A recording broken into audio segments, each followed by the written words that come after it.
I'm going to find out at some point today who the person on the text message chain was who didn't know who Collin Morikawa was.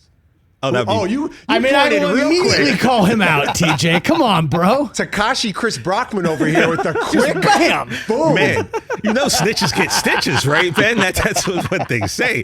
My man dropped a dime on me with the quickness Real over quick, there. Brockman, yeah. The question wasn't even out your mouth, and he's already like, that guy right there. It was him. Well, come on. It's also there. A little embarrassing, TJ, for you to be on a sports show of this magnitude and not know who the greatest young golfer in the game is at the moment. We all know that me and golf, it's something I'm starting to acquire a taste for, Ben. And I had more important things to me going on last night, like watching Money in the Bank. So that's why I didn't really know. Except that Morikawa won the championship by around noon Pacific time. So time really wasn't a factor. There went that argument. Well, hey, man, you got to really prepare to climb those ladders, guys. Look, it's not too often where I feel compelled to come onto a show like this and open with golf. However,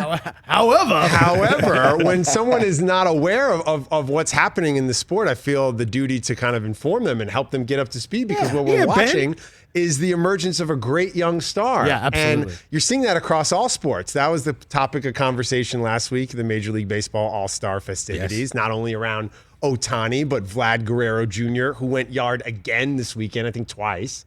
So the emergence of young stars. You're seeing it on the NBA final stage with Giannis coming to the full strength of his powers, Devin Booker becoming a household name. And now you're seeing it in golf with Collin and what he's doing, winning his second major. And I just love watching him. I love watching his game. I was telling you guys before we started, he grew up here in Southern California, the pride of Kenyatta Flint Ridge, just above Pasadena. And he grew up playing at this random golf course out here. Nobody in the golf scene in LA is aware of this course. It's the Chevy Chase Country Club. It's in this secret little pocket of the Glendale Mountains. There's no driving range, only 9 holes, incredibly inventive layout. And Collin would go out there as a kid with a bucket of balls and he would make up his own holes. He'd say, I'm going to tee off on the second tee box and finish on the 8th green. And I'm going to take a bucket of balls out to the 4th hole and play it 10 times in a row. And it's that shot making that was ingrained in him at a young age that we saw on full display on golf's greatest stage yesterday on an international level. And it wasn't about going to the driving range and becoming a robot and becoming mechanical and just training. It was about feel and creativity and being inventive. And I just love the celebration of the individuality of a sport that it allows your personality to shine through it. So I think Collin did an amazing job yesterday across the pond. And eventually, I don't know if it's going to take 3 majors, 4, 5. Eventually, TJ will know who this dude is. But he's on the right track. First and foremost, Ben, I appreciate you. Instead of trying to mock me, you tried to help educate me, and I appreciate that about you because now I know I'm into him now. Just from that story, kind of told me, how this kid got to be where he is and who he is, and that. Now I'm on the train. No, I'm here for the mocking. I want to shame you for not knowing who this dude is.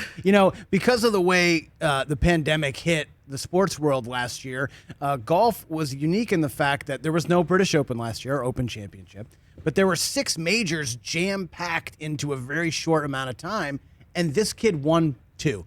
It was so impressive. He put himself on the map as one of the rising young stars in the game. He's only 24.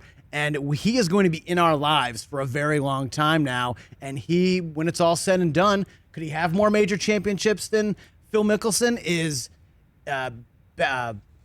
Tom Watson's 8 is that a real possibility? I was listening to a golf podcast yesterday, and they kind of set the over-under for him at 4.5. And I'm thinking, that sounds way low. Like, he could get double that. This kid is that good, and he's doing it against competition that is so incredibly tough. When you talk about the guys he beat out there, Louis Oosthuizen, who has now 6 runner-ups, Brooks Koepka he held off, Dustin Johnson he held off, of course Jordan Spieth, all these great players. It is remarkable what this kid is doing, and I cannot wait to see what's next for him. Hey, you watched all the way to the end. Thanks for that. Watch more right here.